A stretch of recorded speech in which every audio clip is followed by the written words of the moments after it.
Casey Stoner on home ground for the Australian MotoGP tomorrow. Book your early morning call for 5:45. Right now on BBC One, back for more football, this time with Manish Bhasin.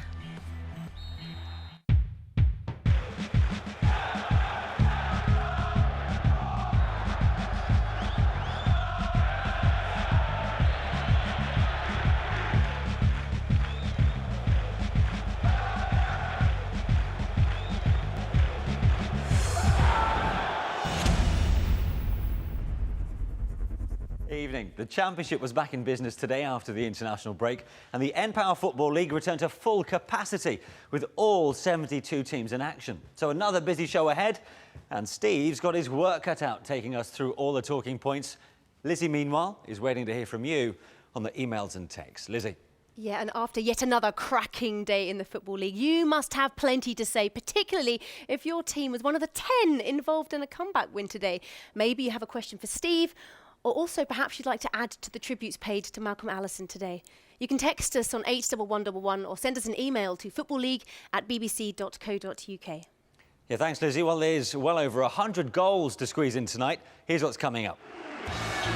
It was first v third in the Championship as leaders QPR took on Norwich. Rangers were yet to even concede at the Loft this season, so the Canaries had their work cut out. There was excitement at Leicester as the fans welcomed their new coach for his home debut. I'm on Sven watch to see if he can make an instant impact at the Walker Stadium. It's been a frustrating season for Gordon Strachan. He was hoping Middlesbrough could kick-start their campaign with a good performance against Leeds United.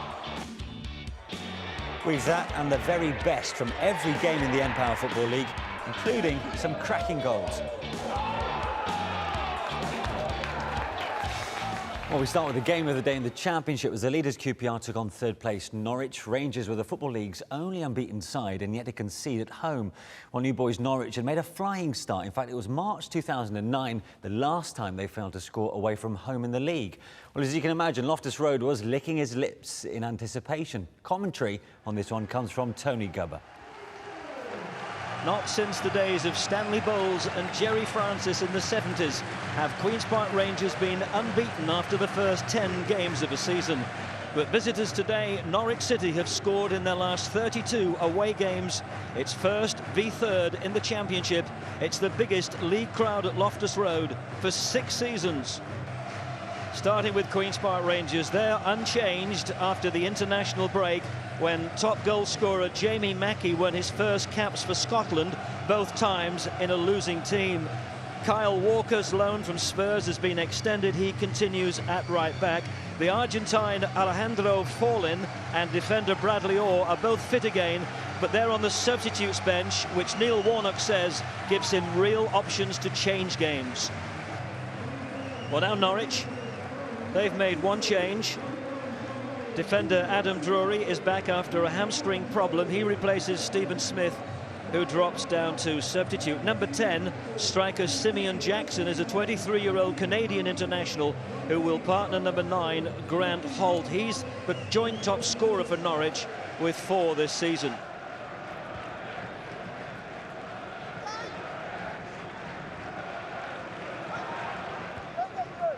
Forward by Ward. Nobody settling on the ball at the moment.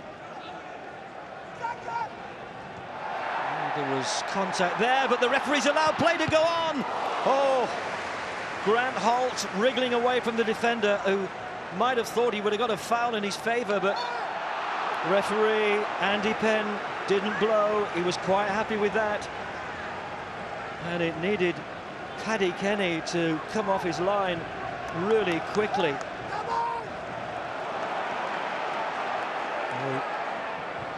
Nick is going to win the chase, and has he nicked a corner? He looks across. Yes, he has.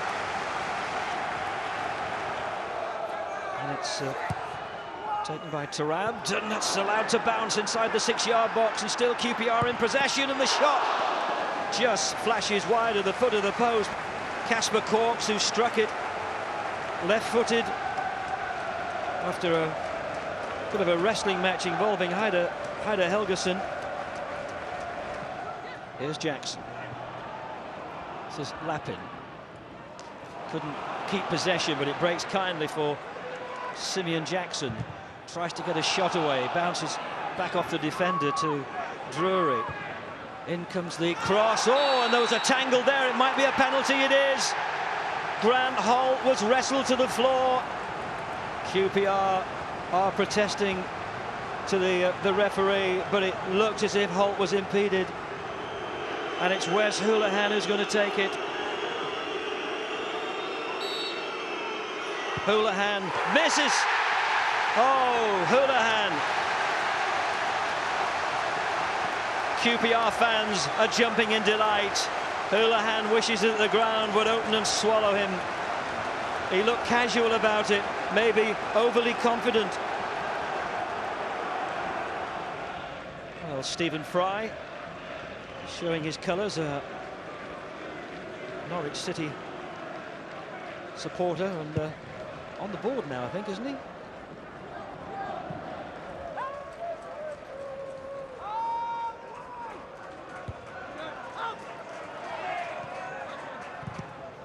And that was an attempt to drive it in low, but it came off the back of Hoolahan, so it's going to be a corner. This is Helgason off the line to deny Heidar Helgason.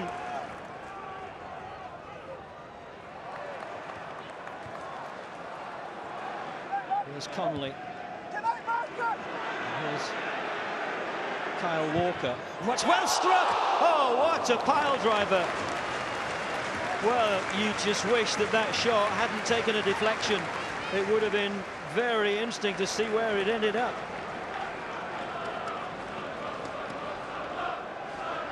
He was miles out, wasn't he? And it came off the back of his own player. You have to wonder whether Ruddy in goal would have got to that. This is Connolly. Slipped as he made that cross. And that's a very good header. Oh, didn't he get high?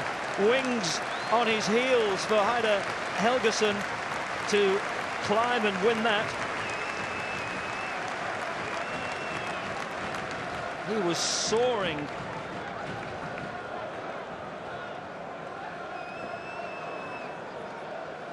He got away from the markers and just couldn't keep it under the crossbar.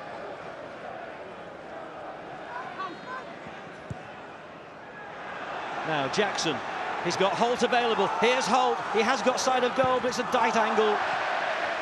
And he hasn't put it anywhere near the target, and that quick break by Norwich, producing a better than half chance for Grant Holt. But his first touch took him away from the goal. The angle was deteriorating all the time.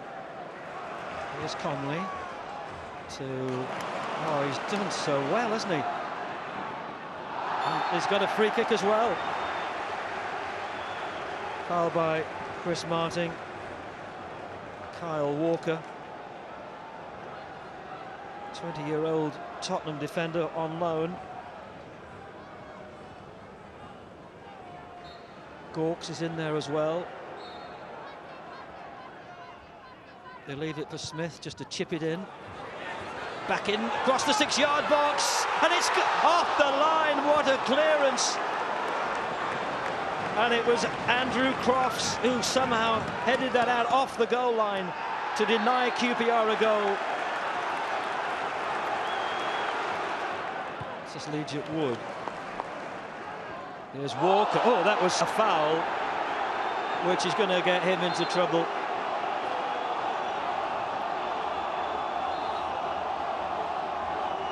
Oh, the question is, what colour will this be? It was a wild swing by Lappin. Looks going to be another yellow card for a Norwich player.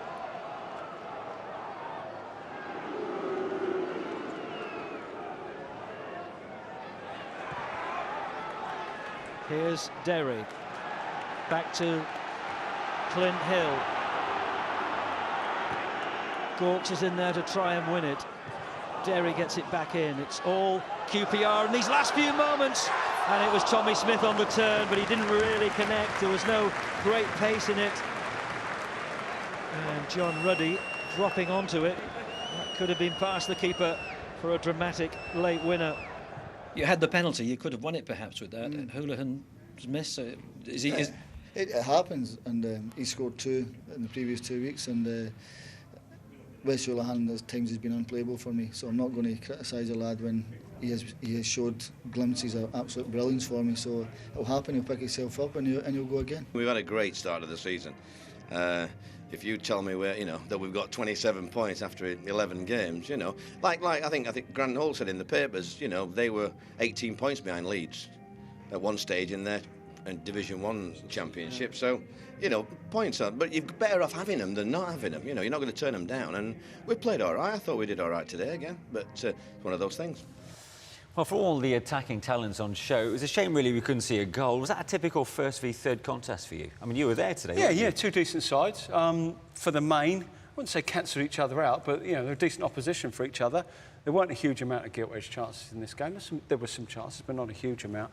But you could see why both sides have got the records that they have. Norwich, I think they've scored in their last 32 games away games, which is phenomenal. Yeah. They've got a good away record. They were difficult to play against, difficult to break down. QPR, Tarabd is a big player for QPR. Very hit and miss today. Did as many good things as he did bad things today. Houlihan.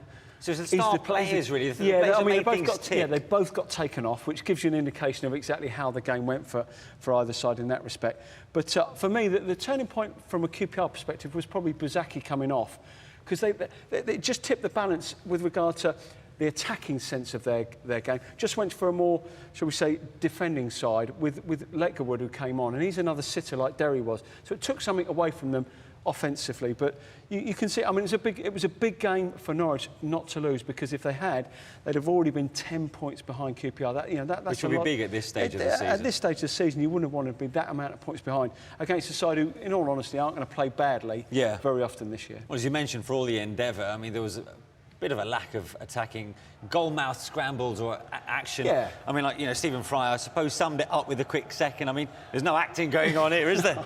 I mean, it wasn't quite harsh, maybe. Yeah, it wasn't quite that bad. Maybe a late but night. Norwich will be, I suppose it shows how far they've come. Oh, yes. Because to come away from the leaders with a point under the belt, they'll be disappointed with a penalty, but that's a point. Absolutely. I mean, as I said, it was important they didn't get beaten. It keeps them in touch and distance. I think they went there and proved it yet again. That they keep getting better, they keep improving, and if they can go there and compete, they can go anywhere and compete at this level. Right, more from the teams jostling at the top of the Championship now, and if QPR's home record remains impressive, then so too did Cardiff's. The Bluebirds were unbeaten in 12 in the league. On Saturday, they aim to extend that run against Bristol City.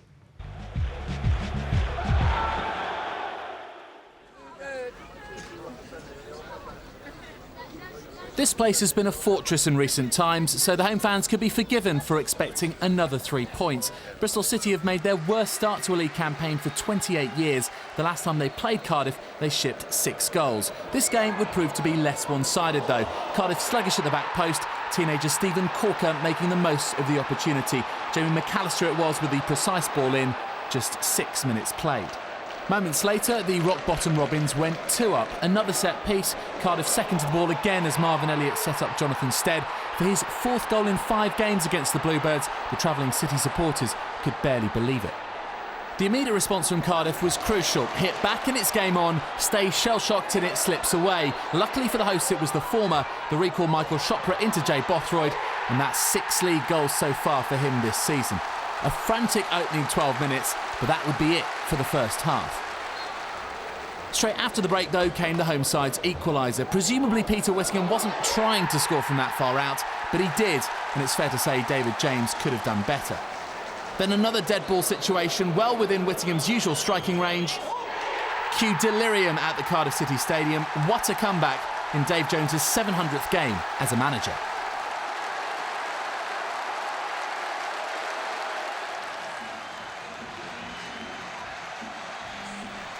These are troubled times for Portsmouth. A bid to come out of administration was rejected during the week. But on the pitch, things are definitely starting to look up.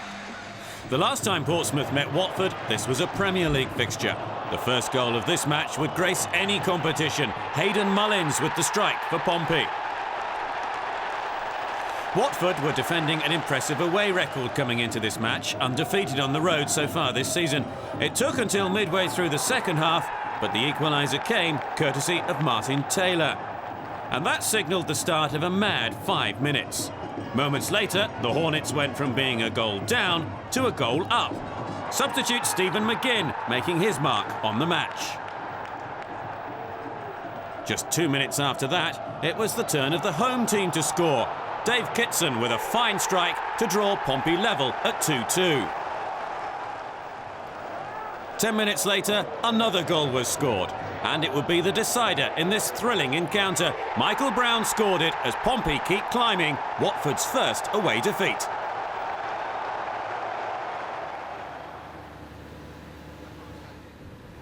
If history is anything to go by, Coventry's visit to Ipswich should have been a pretty one-sided affair. Eddie Boothroyd's Sky Blues' last victory at Portman Road was back in 1994.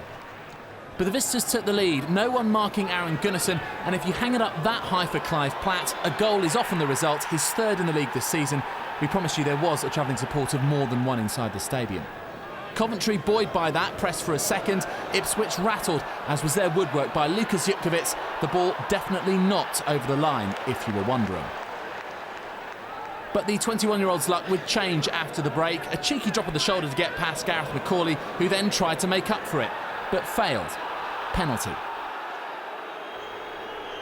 Jutkiewicz himself wanted to do the honours, to put Coventry firmly on course for only their second win in 11 away league games. Undeterred, the Tractor Boys set about reducing the deficit, and they didn't have to wait long. Jamie Peters with a nice bit of improvisation, Jason Scotland with superb technique to give the home fans a glimmer of hope. That faded though as time wore on, and in fact it could have been worse for Ipswich. Platt's header this time coming back off the post. 2-1 it finished.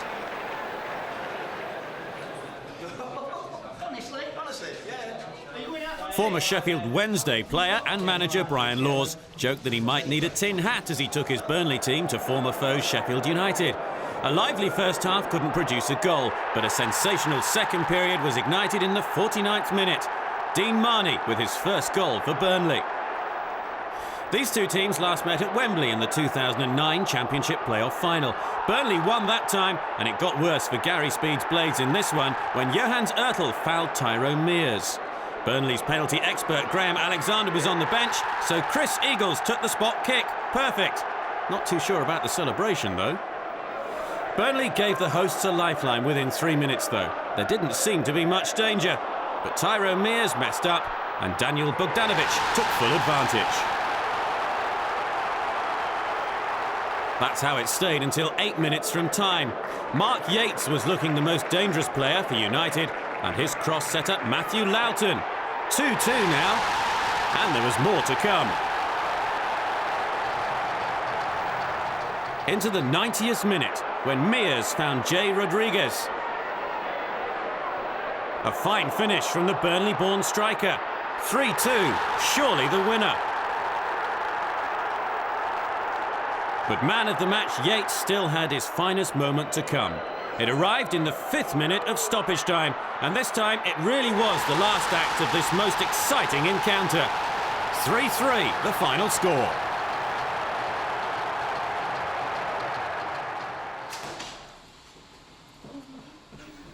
You could say Brendan Rodgers has previous at Reading, having been sacked as manager after 6 months at the Medeski last season. Swansea had never won at this venue, and the omens weren't good either, with the Royals looking for their 4th straight home league win.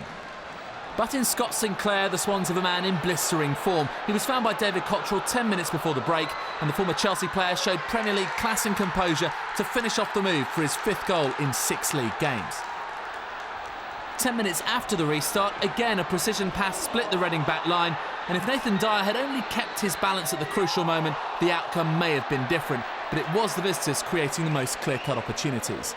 Another chance came and went, Adam Federici having to be at his most alert. Reading rallied late on, the pressure mounting with balls across the box from Joby McAnuff and then Jimmy Kebe, but they couldn't find the breakthrough. Swansea holding on to secure a sweet return for their manager. Now, City players, I'm very proud. You know, it's the first time Swansea have won here in 25 years, so you know, fantastic performance, and as I said, very pleased. Just something missing in our game today, I felt. We didn't have that cutting edge, and that's something we need to address. Yeah, Brendan Rodgers there getting 2 good wins over 2 of his old clubs in recent weeks. But let's talk about a couple of the Welsh sides, because I suppose, you know, their international sides haven't given their fans much to smile about. But for Cardiff, what a terrific comeback against Bristol City, piling even more misery on Keith Millen. Yeah, I mean, 2-0 up. You would have expected, they would have been well on their way to a vital victory. But no, 2 of the big 5, and what I mean by that is 2 of the big 5 got them out of jail. Chopra, Keogh, Boothroyd, Bellamy, and Whittingham. And they have missed Michael Chopra. He's been missing for two months now. Bellamy's missed a few games as well, hasn't he? So how many times will 1, 2, 3 of those 5 dig them out of a hole? And certainly the 2 today did a sterling job. And you're never actually going to be out of the game when you've got players like that in your side. And your old club, Portsmouth, after beating, Leicester 6-1, they've pushed on, haven't they? Well, I went to that game. There's a different feel about the place. I know this, it might sound strange, you know, with them coming out of the Premiership, but you know, hopefully they'll be out of administration soon. But there's just shall we say, a feeling of there's reality a togetherness there here now. as well with that celebration. Yeah, it kind of reminds me of Crystal Palace when they were in administration last year. Yeah. There's a real togetherness about the players. I think so as well. And I think, to be fair, when you're in a situation like that, I think all the players know that there's not going to be a massive influx of personnel. So it's us. You know, and the players who are at this club had better start pulling their weight and better start getting results, and that's exactly what they're doing. Should mention Coventry and that, long overdue win, has to be said, over at Ipswich. Well, it's been a strange old season for Coventry's Midland rivals, Leicester. In the summer, the Foxes parted company with the successful Nigel Pearson, who moved to Hull. In came Paulo Sousa, only for the Portuguese to be shown the door after just 9 games, making way for Sven-Göran Eriksson. Well, the Swede spent the recent international break in Thailand, getting to know his new owners and his new charges in preparation for his home debut against, well, you guessed it, Pearson's Hull. It sounded like the perfect game then for our Clem. 3 per your programme.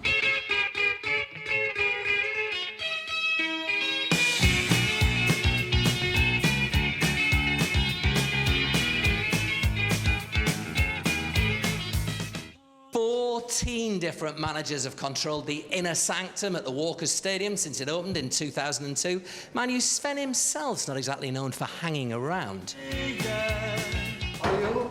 I'm good, thank you. How are you, more to the point? I'm fine. Do you get nervous, even after all you've been through? Do you get nervous on a day like today? You feel that it's an important game. Yeah. When you wake up in the morning. Well, you up or banged into the door there? He's managed 9 clubs, 3 national teams, and even his eclectic employment mix with Manchester City, Mexico, Notts County and Ivory Coast since his 5-year stint with England hasn't diminished interest in the 62-year-old. Today's game's Leicester's biggest in media terms for a decade. Over 100 journalists are here, and it's being beamed live in Sweden and Thailand. You've unleashed a bit of a whirlwind, haven't you? I mean, I've never seen such a feeding frenzy in the Midlands. No, I look forward to today, and we'll see what's happening. Hopefully, we will play good football, and hopefully we will win. Are the thumbscrews immediately on him to deliver promotion this season? Well, of course, supporters, they have expectations. I know chairman Milan as well. Yeah, I know patient. I'm not known for that, but let me tell you something. No matter what I do, believe me, not doing it for myself. I'm doing it what this club deserves, what these supporters want. People go weak at the knees, Sven, when they see you. It's a weird day for you, isn't it? Nigel Pearson obviously gave you a start on the coaching side, and now you're trying to bring him down today. Well, yeah, of course, but he's the reason I'm here. Basically, I came here as a player, now on the coaching staff, and that is down to him. But obviously, today I want him to leave here with no points. Sven's the man, though. Absolutely. You would say that, of course. He gave you your England debut in 5 caps. He did, yeah. See you later. See you later. Cheers. I've got one more crucial question. Suit or tracksuit? Are you going to wear a tracksuit now you're in the Football League, or your swanky Italian suits? I'm okay like this. I think so. Well, I think so, but then I'm very scruffy.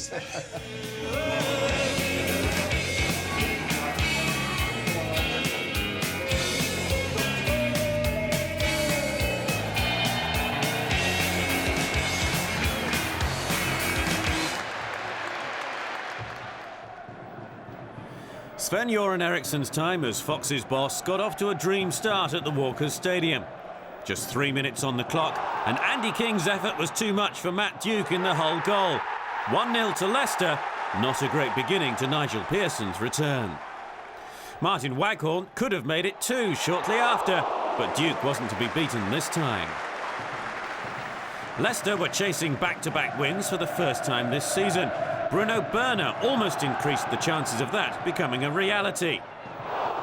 Leicester had conceded 23 goals in 10 championship matches before this one, and conceded another when Robert Corran placed his shot past Chris Wheel to square things up. Buoyed by the goal, Hull went on the offensive. They could have taken the lead, but Caleb Folan couldn't quite provide the finish. Hull continued to press. Wheel had to be at his best to deny Kevin Kilban a winner. Leicester could have sneaked the points late on, but Berner's shot was blocked. 1-1 it finished. Not quite the winning start that Sven would have hoped for. Leicester remain in the bottom 3. Sven, how was your first match as a Football League manager? 1 point. We could have won the game, we could have lost it at the end. I was very happy with how we started the game. I think we started brilliant, goal early and play good football. We've tried to keep a low profile, and I think that it was important for us to try and get some sort of a performance. And certainly in the first half we looked at times they would be overrun, but to get a point out of it, yes, I'm delighted, to be honest with you. I see you've got yourself one of those Sven masks. It's not quite as good as mine, though. It doesn't look anything like him. No. No? Well, I'm going to present you that. You can take it home with you. no, I don't need it. I have it in the dressing room a lot. Thanks, Sven. Thank you. Thank you very much. Fantastic. He was almost a little embarrassed then, wasn't he? Sven's got little time to waste, so he's got a point under his belt. But the Thai owners, they want promotion to the Premier League this season. I mean, it doesn't sound exactly realistic, though, does it? Well, it's a big ask. I mean, they have already started to spend money. They brought a couple of players in already, and we're not talking about the cheaper end of the scale here either. I think that will probably be the brief right throughout the season, is that there will be a budget there, but we will expect a return. I think if anybody is in a position where they can work under those kind of pressure. Yes, and it's water off the duck's back, really. I think he's the type of person who will not let that affect him. He is a cool customer. Yeah, absolutely. Now, it was a critical week for Middlesbrough and their manager Gordon Strachan. Borough started the day down in 18th place and desperate for a win against Leeds that would appease their increasingly frustrated fans. Both managers had to reshuffle their pack, each making 4 changes to their last fixture a fortnight ago. Commentary comes from Martin Fisher. George McCartney, blocked by Bates. McCartney on loan from Sunderland until the end of this month. Leeds looking to extend that loan period. Here's Johnny Howson, a bold run, not a bad shot either. He's always rising. But a sign of his intentions and those of Leeds United to get on the front foot early doors, put pressure on this short of confidence Middlesbrough side. Sommer, Snodgrass, trying to work it onto his left foot. That's a good ball for Sanchez-Watt, faced by Bates. It'll come for Sommer, and it's a goal for Leeds. His 7th of the season, and joy for the 4,000 travelling Leeds supporters. Snodgrass with the initial approach. Excellent pass for Sanchez-Watt. Leeds got a bit lucky with the deflection. Sommer capitalised to full effect. Borough behind early on. Now Bates. O'Neill. Bailey. That's travelling. Good stop by Jason Brown. Firmly struck by Bailey. Yet to score for Middlesbrough. Wherever they go, they're always backed by terrific support, Leeds United. All 4,000 of their tickets snapped up quickly. Good effort on goal that by Boyd. It was travelling at pace by King. Boyd just couldn't quite get his head around it properly.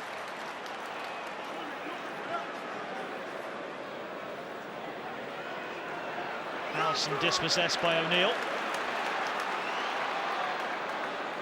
Kink again.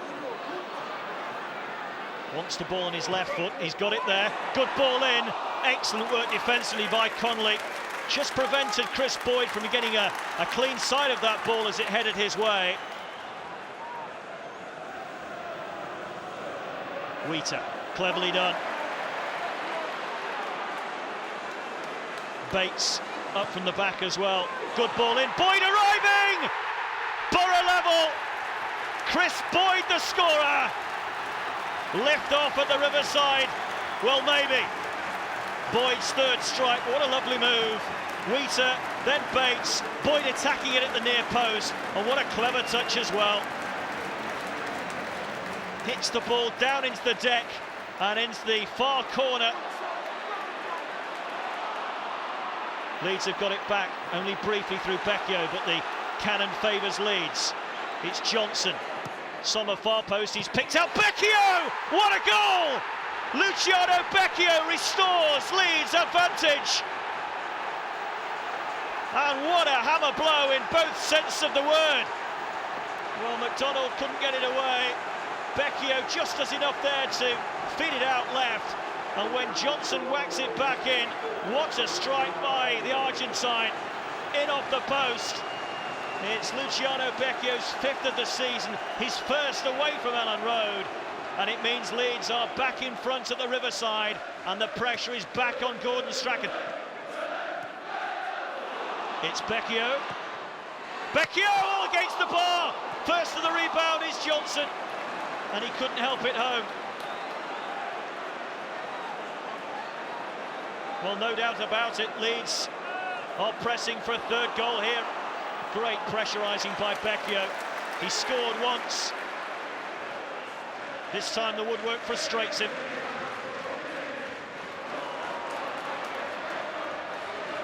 Leroy Lita.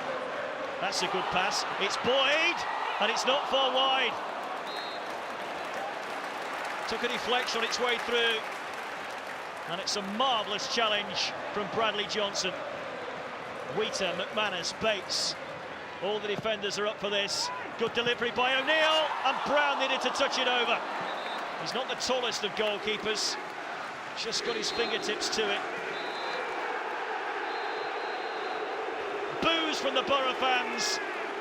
More pressure heaped on Gordon Strachan. Will he survive for much longer? Steve Gibson, the chairman, is the man that will decide that. Final score at the Riverside. Middlesbrough 1, Leeds 2. They're having to take some body blows at the moment. But that's life sometimes, and these things come along, and they test you as a player, as a person, as a manager, as a coach.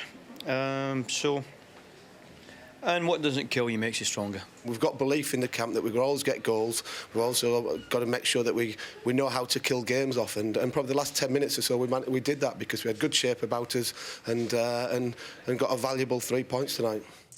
Valuable, yeah, very good 3 points there for Leeds United. But, well, the boos that ringing around the Riverside were clear there for everybody to hear. But you've got Gordon Strachan, just like Sven, who we mentioned a second ago. He's an experienced campaigner.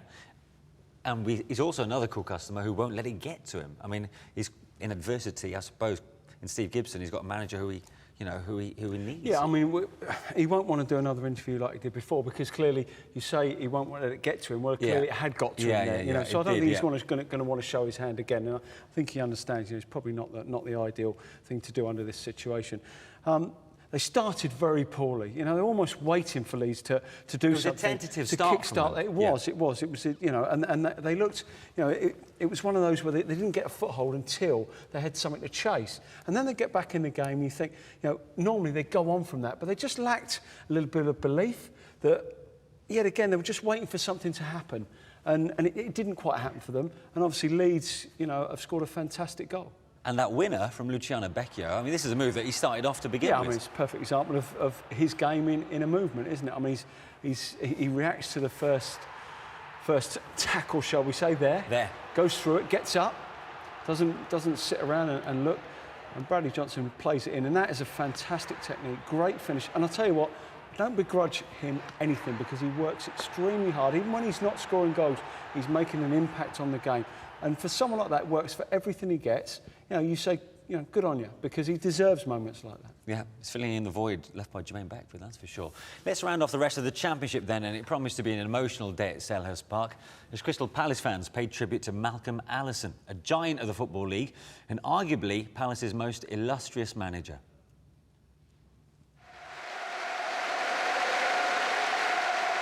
There was a minute's applause at Crystal Palace before their South London clash with Millwall in memory of former manager Malcolm Allison, who died on Friday. It was Allison who had changed Palace's nickname from the Glaziers to the Eagles. Wilfried Zaha could have opened the scoring for Palace early on, but the teenager put his shot just wide.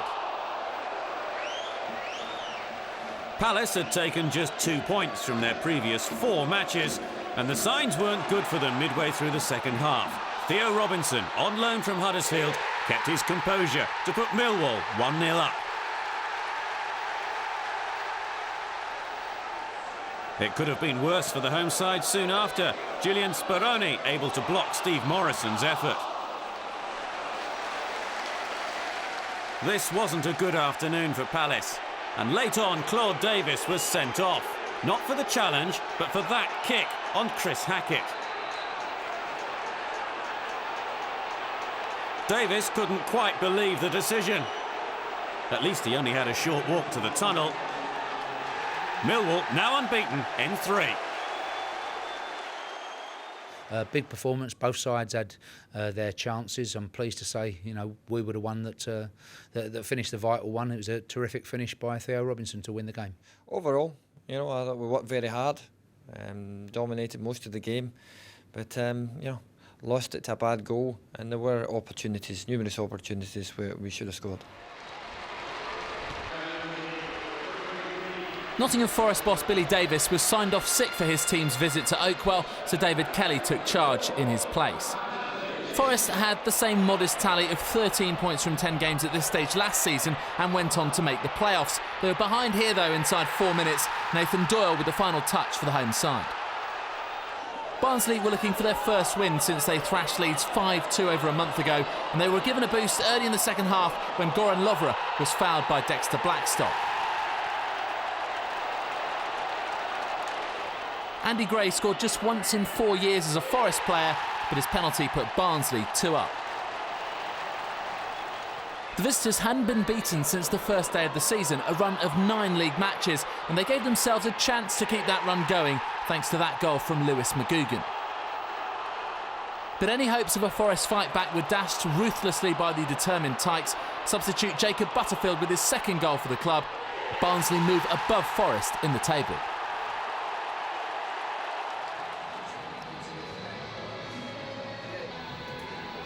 A return to the club where he made his name for Doncaster striker Billy Sharp, who scored more than 50 goals in 2 years at Scunthorpe. This was a local derby with much to play for. Both teams were looking for a change in form and fortune after going 4 championship games without a win. The Iron had the advantage after just 11 minutes, thanks to Martin Wolford. Sharp scored for Donny in this fixture last season, and almost inevitably, he was the man who levelled the scores after half an hour. And there was no holding back on the celebrations. Scunthorpe were looking for a first win since Ian Barraclough was given the manager's job on a permanent basis. And they went close to taking the lead again after the break, Chris Dagnall the frustrated forward. The away end was a sellout, and the Rovers fans who had made the short journey east were given hope just before the hour when Rob Jones made a clumsy challenge on Sharp, who then put another one past his former employers. Rovers 2-1 up. And Doncaster added another when James Coppinger tormented the Scunthorpe defence. His cross was met by James O'Connor, and Doncaster had won their first match in 5. 5 without a win now in the Championship for Scunthorpe.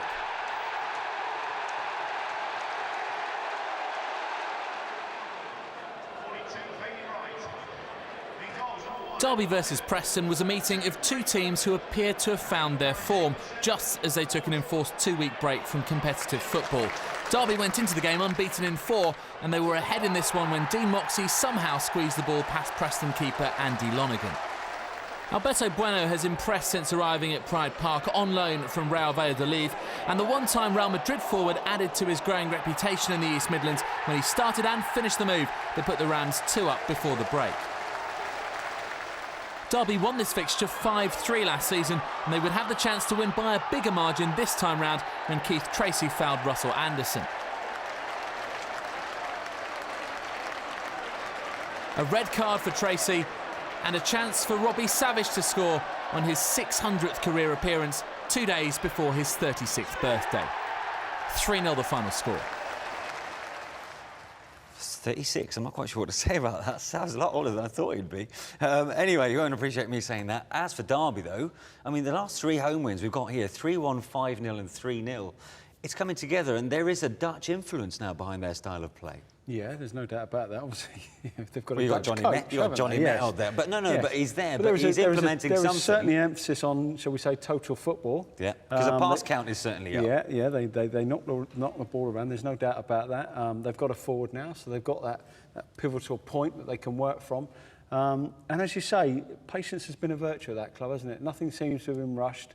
There's been some ups and some downs. You know, a lot of people said they should have made more progress than they have. Yeah. But I think now is the time when they're finally going to hopefully fulfil that potential.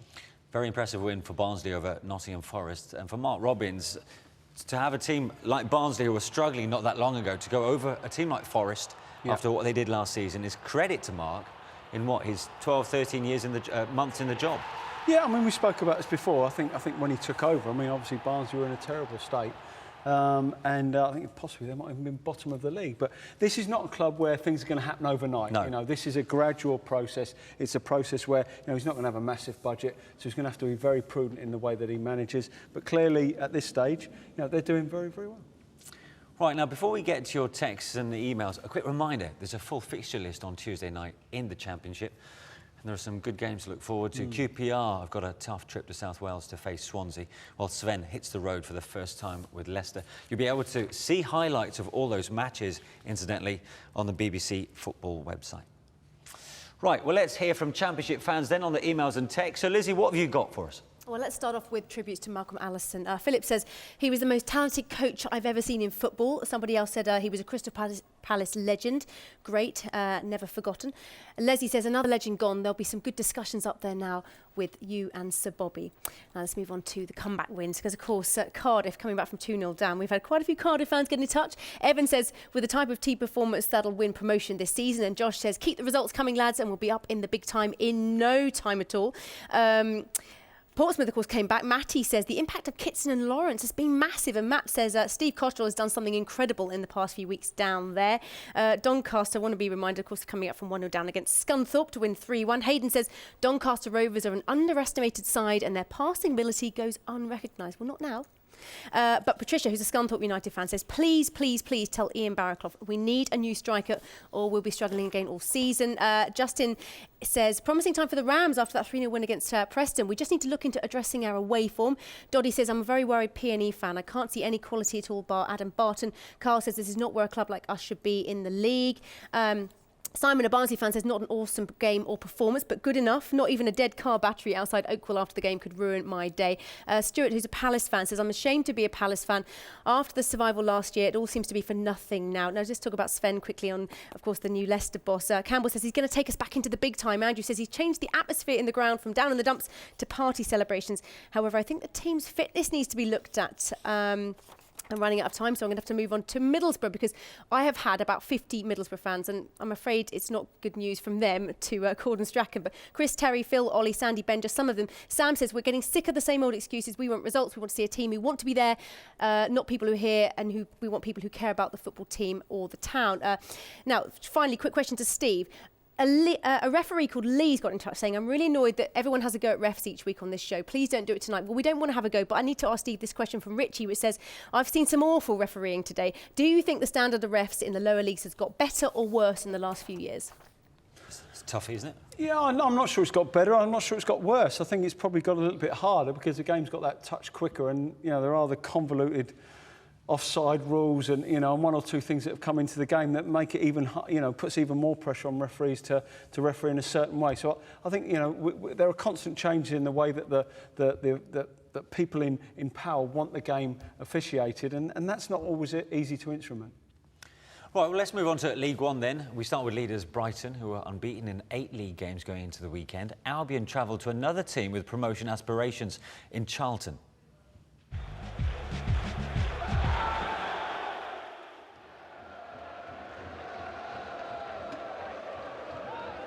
Undefeated at home, Charlton promised to be a stern test for a Brighton side who'd drawn their last 2 matches. The leaders rose to the occasion. Gary Dickers centre teed up Inigo Calderon's second goal in English football. The Spaniard's first was also at the Valley last season. Gus Poyet's men had seen a lead disappear in the closing minutes twice in the past 2 weeks and clearly had no intention of letting that happen again. Their determination prompting panic in Charlton's defence. Glenn Murray couldn't have been more composed. And with 9 minutes left, Brighton were home and dry. Another long-range effort from Kazenga Luar, who's building quite a reputation for his ferocious strikes. 3,000 travelling fans behind the goal were loving the show. The South Coast club making this its biggest away league win for more than a decade in stoppage time, when Matt Sparrow took the score to 4. Nearly perfect was Poyet's assessment. He's a hard man to please.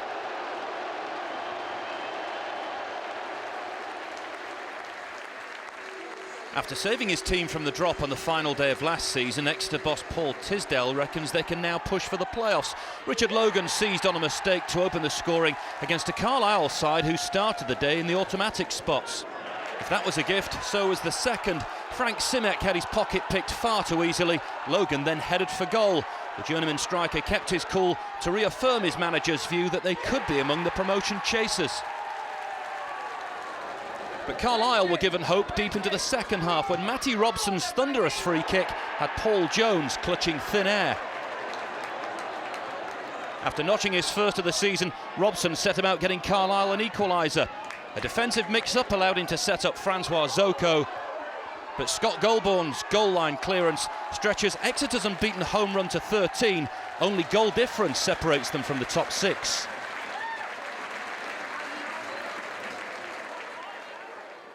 Swindon boss Danny Wilson was left moaning about his side's defending after this one, and you can see where he's coming from. Peterborough caught them while they were still mentally in the dressing room, with Craig MacHale-Smith the beneficiary. He'd already put Posh a goal up inside 3 minutes, and they barely restarted before the man with the double-barrelled surname had made it a double on the score sheet after being put clean through. The defending didn't get much better either, with keeper David Lucas fly-hacking his clearance to Aaron McLean. That spelt trouble, and Lee Frecklington duly made it 3 with only 22 minutes gone. But Peterborough aren't exactly a defensive powerhouse either, and 2 minutes later Swindon were on the board too. Manchester City loanee David Ball given plenty of time and space to score the first league goal of his career. The fifth of a defence-free opening half-hour was the result of more sloppiness. Kevin Amankwa's cross wasn't cleared, Grant McCann dithered, and Matt Ritchie's shot did just enough to get the better of Joe Lewis in the Peterborough goal. And shortly before the break, Ball levelled it up with his second of the match, and not many will come easier than this. Tommy Rowe, the man losing his footing, the Manchester City youngster gratefully accepting the gift. Swindon back on terms. The goals didn't stop there, though. Just before the hour mark, Rowe was able to atone for his earlier clangor, getting the better of Ball and then setting it up perfectly for George Boyd to tuck away his 6th of the season in all competitions. But credit the visitors for battling back once again. Swindon pressure eventually told, with Peterborough's Charlie Lee flicking out a hand and being spotted by perfectly placed referee Jock War. Charlie Austin, back after missing the last month following a dislocated shoulder, did the rest from the spot. With 17 minutes left, there was plenty of time for someone to find a winner. Inevitably, that someone had to be a defender. Sean Morrison gave the ball away to Nathaniel Mendez-Lang, and his cross was turned into his own net by the luckless Amankwa 3 minutes into added time. I thought it was us trying to win the game, and I thought the game was actually open, but I'm so pleased we ended up getting the 5th one, and the London Road crowd have gone home happy. Bournemouth slipped up in first half stoppage time against promotion rivals MK Dons. But that towering header from Sean O'Hanlon was cancelled out just 11 minutes after the restart, when Danny Hollands diverted Mark Pugh's free kick into the corner. That's what the Dean Court crowds come to expect, their side formidable at home. And in front just 10 minutes later, Anton Robinson couldn't believe how easy that was. The Dons' aerial fragility was soon exposed again, as Pugh skillfully flicked in a third to put Eddie Howe's men firmly in control.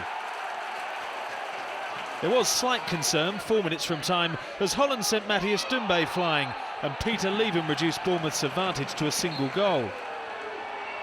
But in this battle of England's youngest bosses, Howe finished on top. His counterpart Carl Robinson dismayed to see Angelo Balanta get involved in a late spat with Royce Wiggins that will now pose him a selection problem for next week. Balanta sent off as the Dons suffered their 6th away defeat in succession, while Bournemouth kept pace with the top two.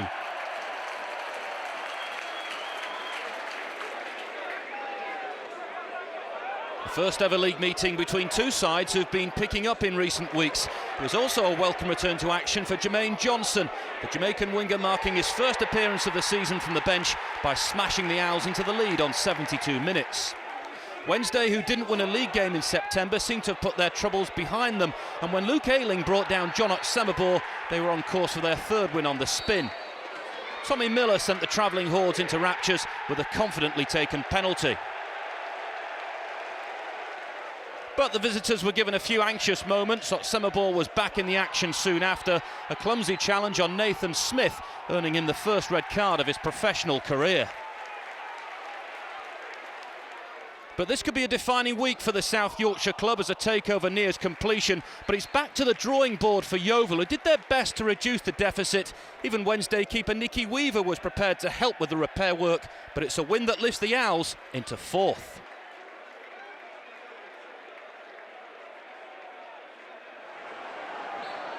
Huddersfield seemed to be over their mini blip. This was comfortable against in-form Southampton. They were ahead after only 6 minutes. Joey Gudjonsson's effort crashed back off the post and fell for Anthony Pilkington, who put away his 4th goal from his last 3 appearances. And Gudjonsson then made it safe himself with his first goal in 17 months. Southampton's 5-match unbeaten run at an end. Huddersfield back amongst the front runners at the head of the League One table. Not quite sure where to start to talk there, because you've got 11 minutes of injury time at Huddersfield, 9 goals at London Road, Peterborough. But the most impressive result of the day has got to be Brighton, 4-0 at Charlton. Yes, excuse me, that is some result, isn't it? And I think as well, not just the result, but the way that they did it.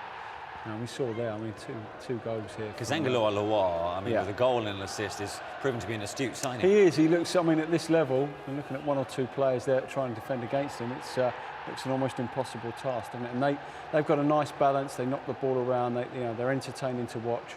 And Gus Poyet has got him just about where he wants them. Yeah, and actually the situation is reversed between Charlton and Brighton. This time last year, it was Charlton who were top, Brighton bottom half of the table, and now, of course, it's the other way round. As for Peterborough, how long can they keep on going, playing this gung-ho style under Gary Johnson? Fantastic. Goal difference has taken a hammering. Yeah, I mean, as I said, I remember the chairman saying we want to score 100 goals. Well, we were just very quickly, we're just going You're on... looking at this, yeah. Just having a quick look and seeing at the rate they're going, obviously 4 and against, so it's total goals in their games, how many goals that there will be. The record is 204, set by Man City. They actually scored 104 and conceded 100. At this rate, I think Peterborough's games would have an aggregate total of 197 goals. So they'd fall only just short of the record. So they would, yeah. So it's fantastic entertainment for them. A word for Exeter. I mean, a good win over Carlisle. No, we can't, because Paul Tisdale is almost mentioning the P word, because they came into the Football League last season, and that was a good win today.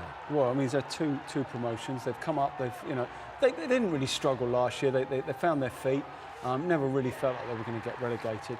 And now he's just gone on again and taken them to another level. And you hope that he's not making a rod for his own back. You hope that people understand, that they are punching above their weight. But wow, if they keep going the way they are, another fantastic achievement, another fantastic year at that club as well. Well, on to Bournemouth's Eddie Howe on his victory in the battle of the rookie managers, I think it was called today. Right, to the rest of League One, starting at Bristol Rovers, who face Rochdale on Saturday. Before we get into the action, let's get Clem's take on what's made Rovers tick over the years.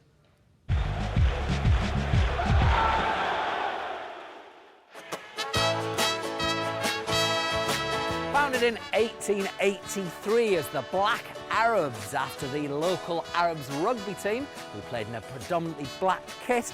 Bristol Rovers adopted their current name in 1899. They were so cash-strapped in their early days, they used to charge the opposition and the referee admission money to get into their ground. That was a 20, I want it back. They become football's nomads, playing at a total of 9 different grounds, including Bristol City's Ashton Gate and a 10-year exile at Twerton Park in nearby Bath. They're known as the Gas in reference to the gasworks next to their long-term home from 1904 until 1986, Eastfield Stadium. But their official nickname, the Pirates, reflects the maritime history of the city of Bristol.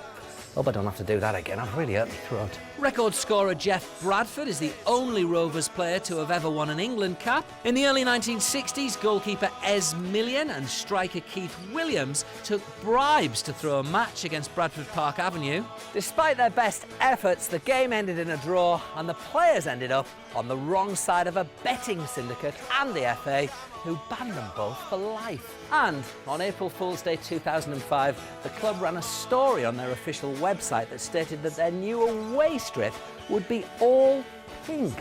So many fans petitioned them to get the kit made that they had to manufacture a batch, with all proceeds raised being donated to a breast cancer charity. After a slow start to the season, Bristol Rovers are heading in the right direction, although Rochdale gave them an early scare when Anthony Elding's effort hit the woodwork. But with half-time approaching, Rovers were awarded a penalty. Marcus Holness brought down Joe Kafur, and Jeff Hughes netted from the spot for the second time this week. The visitors looking to avoid a third straight defeat, almost levelled when Gary Jones released substitute Matt Dunn, but just like Elding in the first half, was denied by the paintwork. But with 8 minutes left, Paul Trollope's team looked to have secured their 4th league win in 6 matches when Chris Lynes curled home his 2nd of the season.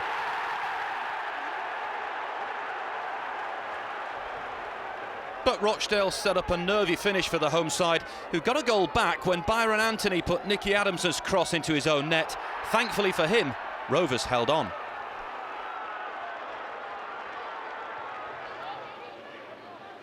The points were always destined to be shared in this one. Colchester have drawn 8 of 12 in the league, with Oldham just behind them with 6.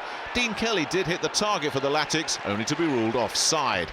And not much else to report from Oldham's 3rd scoreless draw of the season. Hartlepool were chasing a hat-trick of league victories, but instead slipped to defeat right at the death in London as Leyton Orient lifted themselves out of the bottom 4. Jimmy Smith headed just wide as the O's turned the screw towards the finish. And a minute from the full 90, substitute Jonathan Tahoué came up trumps for Russell Slade, the Frenchman in the right place at exactly the right time.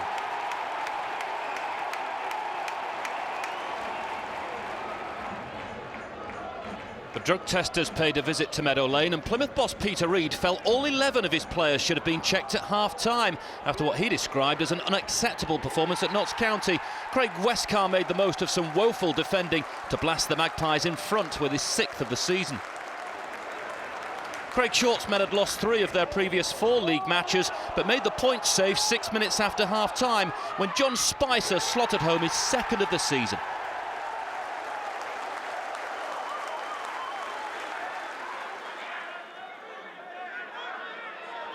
He may be 36 next month, but Darren Curry still knows where the target is. This was his first strike as a Dagenham player, almost 14 years to the day since his first ever league goal.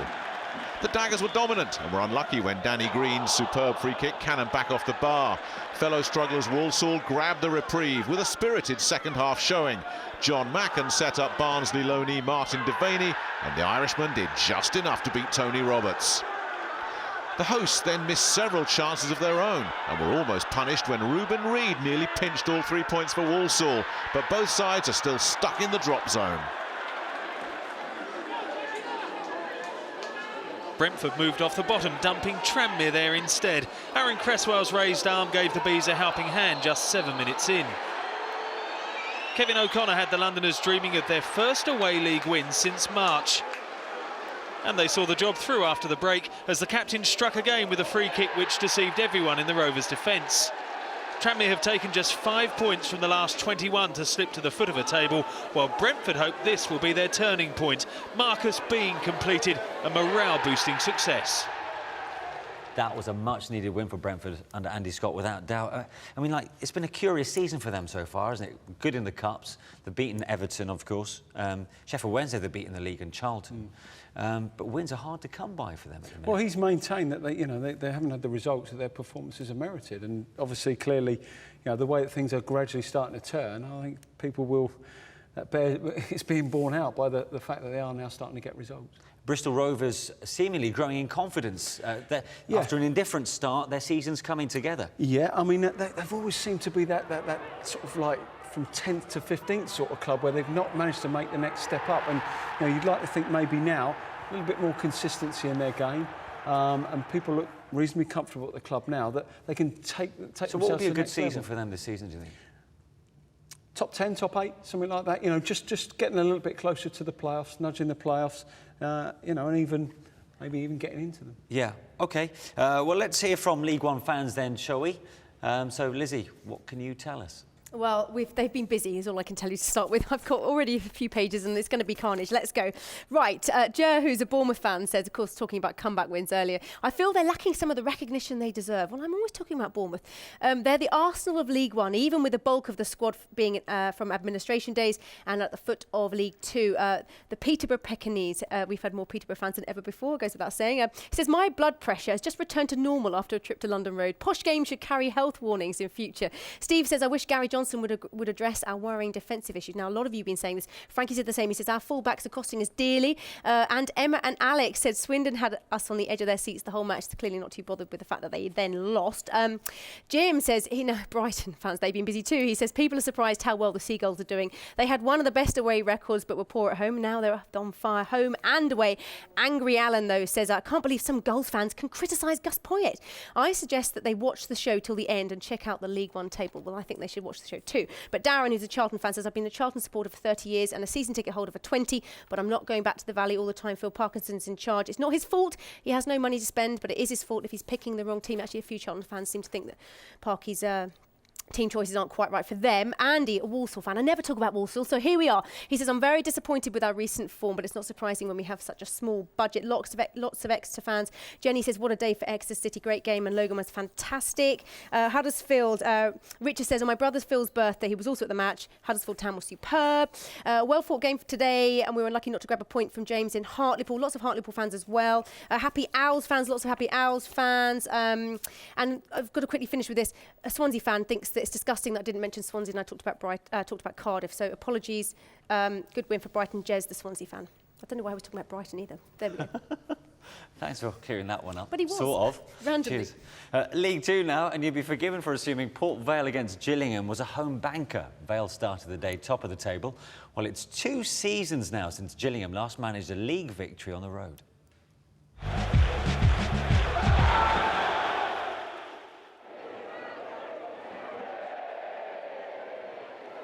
Gillingham extended their run of away games without a win to a club record 33 matches, despite Mark Bentley hitting the post.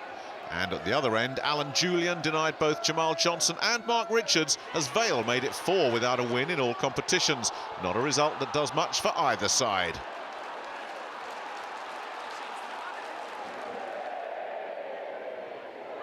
Converting your chances is key for any leading side, and the lethal finishing of Craig Davis carried Chesterfield to the top of League Two. Wycombe pushed the Spyrites hard. When Ben Strevens equalised midway through the second half, they could even envisage a 4th straight league win. But ultimately, Davis made the difference. His 8th goal of the season clipped him first time to have his teammates grinning all the way back to Derbyshire.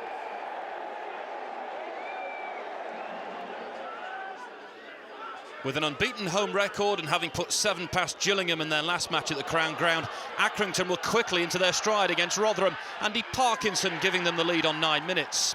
Then came the turning point. Stanley debutant Kevin Long tangled with Adam Le Fondre, and the Burnley loanee was dismissed after just 18 minutes.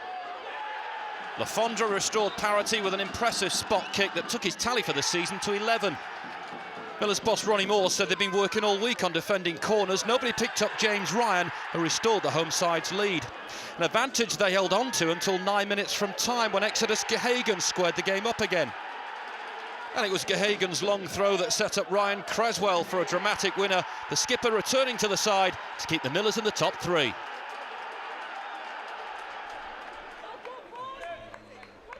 Summer must seem a long time ago for Torquay. The Gulls haven't won in the league since August, but looked to end that streak when Chris Robertson glanced in Kevin Nicholson's free kick on 18 minutes.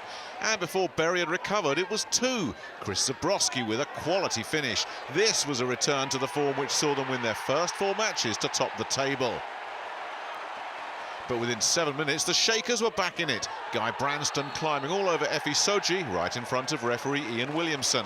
Ryan Lowe duly made it double figures for the season, with a little help from the woodwork. And the visitors were level thanks to another magical moment from Manchester United loanee Nicky Ajose. The promising youngster made it 2 in as many matches for his hometown club, with a precise finish from a tight angle. The turnaround looked to be complete 6 minutes into the second half, when Stephen Schumacher's pile driver went straight past a motionless Scott Bevan in the Gulls' goal. But there was still lots more drama to come. Torquay were level 5 minutes later. Zabrowski proving deadly accurate from distance again. That was his 6th league goal of the season. But Bury had the last word when Mike Jones used placement rather than power to get the better of Bevan and extend a run of form which has seen Bury move into the top 4. In contrast, the Gulls continue to slide down the table, despite Elliot Benyon doing a touch of the Thierry Henry's with a handball to take it round the keeper. Just about everyone in the ground saw it. Another pointless afternoon for Torquay.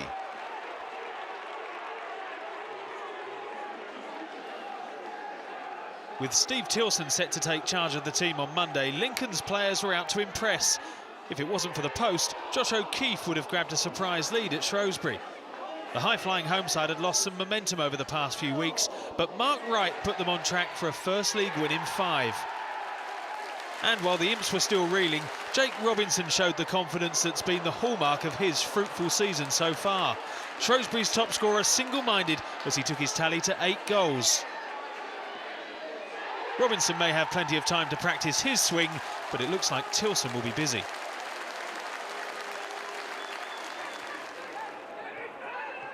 Bradford were looking to build on last week's morale-boosting win at Barnet, but must have been fearing the worst when Josh Lowe fired high-flying Cheltenham into a 7th-minute lead.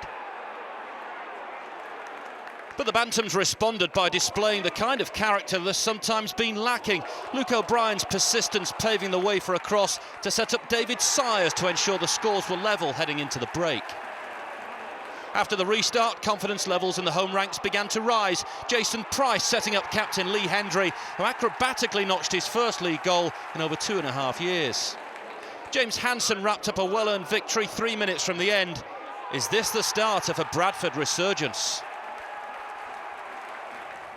Yeah, it's, well, much needed back-to-back wins for Bradford, and Lee Hendry doing a job there at Bradford now.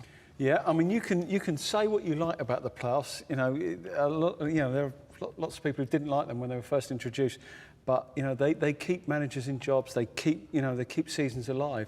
And you know, for instance, there Bradford have won their last 2. All of a sudden, the season looks different. Yeah. And you know they're only 4 points off of the playoffs. We've got to give credit to Chesterfield because they've started the season in their new stadium terrifically well. And John Sheridan, I mean, he's got no lack of attacking prowess to pick from. No. He's had 1 or 2 good years as a manager, and this looks like it's going to be another one. Craig Davis and Jack Lester at this level. Yeah. You know, will score you goals. And as I've said before, there are 1 or 2 seminal players in each of the clubs that are going to do well who will just take them above the norm. Yeah. And so far, you know, those 2 are doing it. Jordan Bowery, also Scott Bowden, 2 of the youngsters who are also coming on. You can use the likes of Leicester as a perfect foil, of course. Moving to a new ground has helped. Yeah, which also helps. And for Bury, what a result against Torquay. Unbeaten in 6 now at Bury, and for Alan Neil, I mean, it's a case of 3rd time lucky after missing out on promotion for the last 2 seasons. But his squad's evolved, and it's coming good. Well, he's another one who's who wants them to get the ball down. He wants them to play entertaining football. He said last week, you know, a really real war cry, rallying cries. Come and watch us play, you know, because we're a good side. We play some good football. And I can remember the interviewer saying that to him. You know, it's entertaining stuff when you come here. You know, and he's got, as I say, he's got a way of playing, and clearly it's working. Yeah, they've got two veterans in Effie Sodji and Ryan Lowe, but a squad full of youngsters, it has to be said. The remaining games in League Two now. Aldershot made the playoffs last season, and if the Shots were to repeat that feat, they needed to start turning home draws into victories, starting against Morecambe. Damien Spencer's header prized open a tight affair in Hampshire just before the half hour, and Aldershot wasted no time in building on their advantage. When Marvin Morgan's in the mood, he's hard to stop, and just recently he's been in the mood a lot. This terrific goal, his 4th in 5 games. Midway through the second half, Scott Brown conjured up an effort that was equally special, but not enough to deny Aldershot back-to-back wins and their first victory at home in the league in 5 attempts.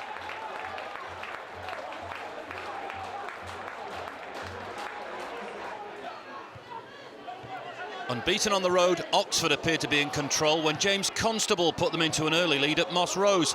Even if it did take him 3 attempts to score, the striker notched his 8th of the season. Chris Wilder's team had ample opportunities to increase their lead and did so when Alfie Potter was put through. Unselfishly, he laid it on a plate for Tom Craddock. The signs didn't look good for Macclesfield, who had lost 3 of their last 4 home games. But whatever Sammy McElroy said at half-time clearly worked. Paul Bolland sparked the revival. And the recovery was complete when Ross Draper eventually managed to tee up Matt Hamshaw, the 28-year-old celebrating his first goal in 18 months. And it got even better for the Silkmen when Bolland hit the winner 14 minutes from the end. The striker hadn't scored since December last year, but his 2nd of the day helped Macclesfield leapfrog their opponents. Referee Trevor Kettle was a busy man with a couple of penalty decisions to get right. Chris Holroyd fouled by Burton's Ryan Austin, but keeper Adam Legsdins pushed Holroyd's spot kick past the post. It was a stormy affair with 6 yellow cards in a 9-minute spell. Adam Boulder's challenge on John Ashton brought out the handbags and the referee's notebook. Mr. Kettle certainly earned his money. Just past the half hour, another tackle inside the box. Substitute Kevin Grocott bringing down Laurie Wilson. Scott Laird replaced Holroyd and did rather better. But the Brewers levelled it up shortly after the resumption. Lewis Young crossed and Aaron Webster put away his 5th league goal of the campaign. The winner came 10 minutes later, Wilson with the cross, and only Holroyd will know if he actually meant this, his 5th goal since joining Stevenage on loan from Brighton last month. But Mr. Kettle wasn't done for the day. A straight red for Luke Foster for bringing down Sean Harrod didn't affect the result though. Quite a workout for the man in black.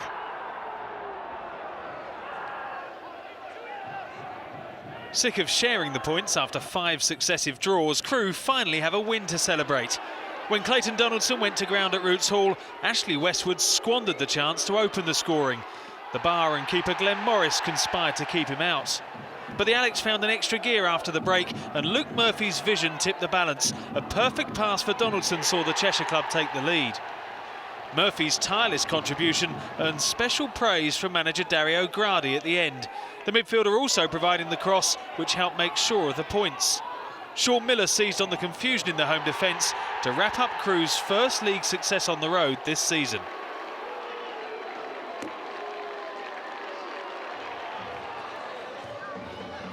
Simpson versus Stimson as the 2 managers look for a change in fortunes. Stockport yet to win at home against a Barnet side yet to win away. Surely something had to give, and it did when Mark Byrne headed the Bees in front. Stockport were looking to avoid a club record of 13 games without a win on their own patch. George Donnelly led their recovery with their equaliser on 52 minutes. With 11 minutes left, their long wait for a home win finally came to an end. Not one of Robbie Williams' greatest hits, but a rare chance for the Stockport fans to sing when winning.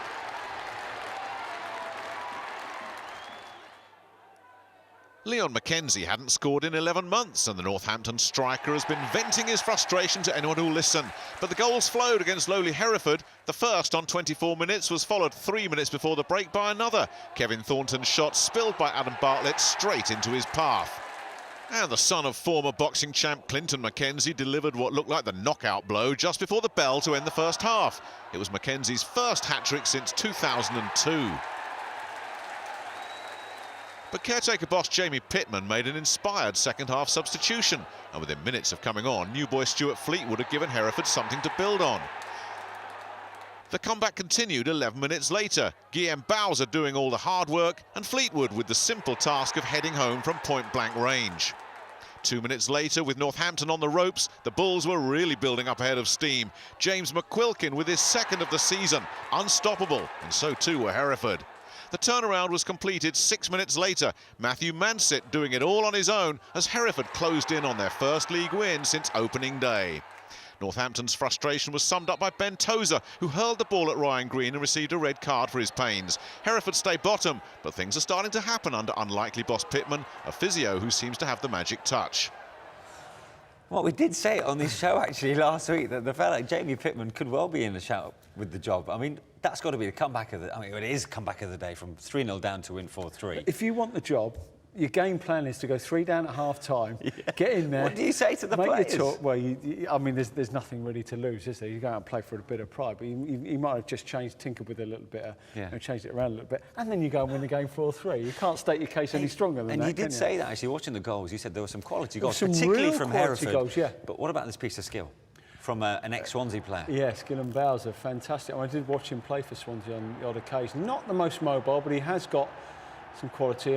I mean, Roberto Martinez brought him over from Espanyol reserves, and that is absolutely sublime. But there were huge amounts of quality in their comeback, I've got to say. And very briefly for Stockport also, great for them to be up and running to get their first home win of the season. You want that monkey off your back, don't you? Yeah, without doubt. OK, well, let's hear from fans for the final time this evening, shall we? League Two fans, it's your turn this time. Lizzie, what can you tell us? It is, and there have been so many comeback wins in League Two, as you were talking about. The best, of course, has to be bottom of the table Hereford against Northampton. Big support for Jamie Pittman, who you were just talking about, to be given the full-time manager's job at Hereford. Barney Bull says, give him the job now. Davies says the fans want a manager. The fans don't want a manager who's done the rounds. They want him. But Disillusioned Dunk, one of many unhappy cobblers getting in touch with me today, said, what's happened at Northampton? 1 minute they're beating Liverpool, the next they're losing to bottom of the table Hereford after being 3-0 up. And AD says, unfortunately for us, we may end up with the unenviable record of being the first team to actually win the Carling Cup and then be unable to defend it. And actually, a Jules fan, Alex, got in touch to say he can feel their first away win coming at Northampton next week. So there you go. He said that. Martin, a Maxwell Town fan, says smallest squad, lowest crowds, lowest budget, 3 points off the playoffs. Just a pity only 1,300 witnessed a fantastic win. But Mark, an Oxford fan, says a bad loss for Oxford today. But remember, Oxford fans, don't forget we're back in the league and doing well. Non-league was hell. Team Tops Rotherham fan says, we got out of jail today, but we still need massive improvement if we're going to win promotion. Bradford fans, they're so happy with another win. John says this was the best City performance for a very long time. What a great signing Lee Hendry was. Lots of you actually talking about Lee Hendry. Josh says we saw confidence, flair and courage. Luke says fingers crossed Peter Taylor has turned our form around. Amy, Stockport County, says new players and a new start. Watch out other League Two teams because Stockport County are back. Bring it on. Emma says when was the last time both managers' sons played in the same game? Because of course in that Stockport Barnet you had Jake Simpson and Charlie Stimpson, and the example was Nigel Clough and Darren Ferguson in 1992. We think there are probably lots of others, but we haven't been able to find any. Thanks for those emails. It's been crazy this week. So many of you getting in touch. Keep them coming in next week. Thanks very much, Lizzie. Well, would you believe it? For Leagues 1 and 2, they're now a quarter of the way through the season already. And Chesterfield are the new leaders of NPAL League 2, replacing Port Vale, who are held at home by Gillingham. Rotherham, Bury and Shrewsbury all kept up pace, though, with good wins on Saturday. Aldershot move into the playoff places, taking over from Cheltenham. Hereford stay bottom of the Football League despite that amazing comeback at Northampton, but they draw level on points now with Barnet, who stay in the drop zone. There are 6 teams that sit on 14 points. That means Bradford, who are in 19th, are just 4 points away from the playoffs. At the top of League 1, Brighton stayed top after that thumping 4-0 win at Charlton, but the 4 sides below them also won on Saturday. In fact, Carlisle are the only side in the top 10 to lose at the weekend. It was a good afternoon for the 2 teams that started the day at the bottom of League 1, with both of them winning, although Brentford stay in the bottom 4. A draw between Dagenham and Walsall did neither side much of a favour. They stay in the relegation zone. Notts County, the only other team in the bottom half to win. In the Championship, QPR's lead is cut down to 4 points after being held at home by Norwich. The 2 Welsh sides, they're the main beneficiaries of the weekend's results. Coventry are now just outside the playoffs after their win at Ipswich. Bristol City remain rooted to the bottom of the Championship after giving up a 2-goal lead against Cardiff. Portsmouth, the only side in the bottom 10 to win at the weekend. Now, the usual reminder to watch the show back again. It's on the red button till midday and on Freeview till 10 to 10 Sunday morning. It's also on the iPlayer all week, and we'll have highlights of all of Saturday's games on the BBC Sport website, including, by the way, the midweek fixtures in the Championship. And there's more football tomorrow. Join Colin for the best of Sunday's Premier League games on Match of the Day too. And we're back next week at the same time of 10 to midnight. Well, that's a lot for another week. Thanks to Steve and to Lizzie and to you for staying up. We'll see you next Saturday.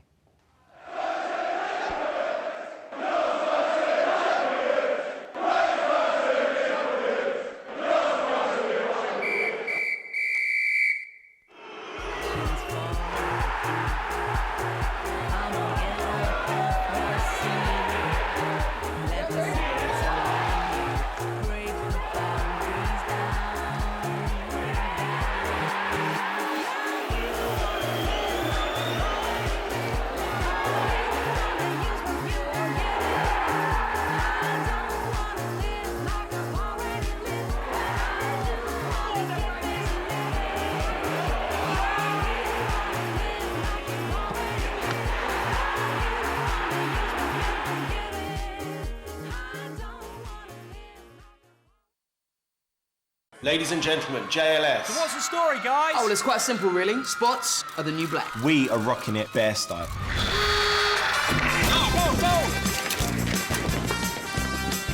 Oh, JLS, you really earn your spots and raise lots for BBC Children in Need.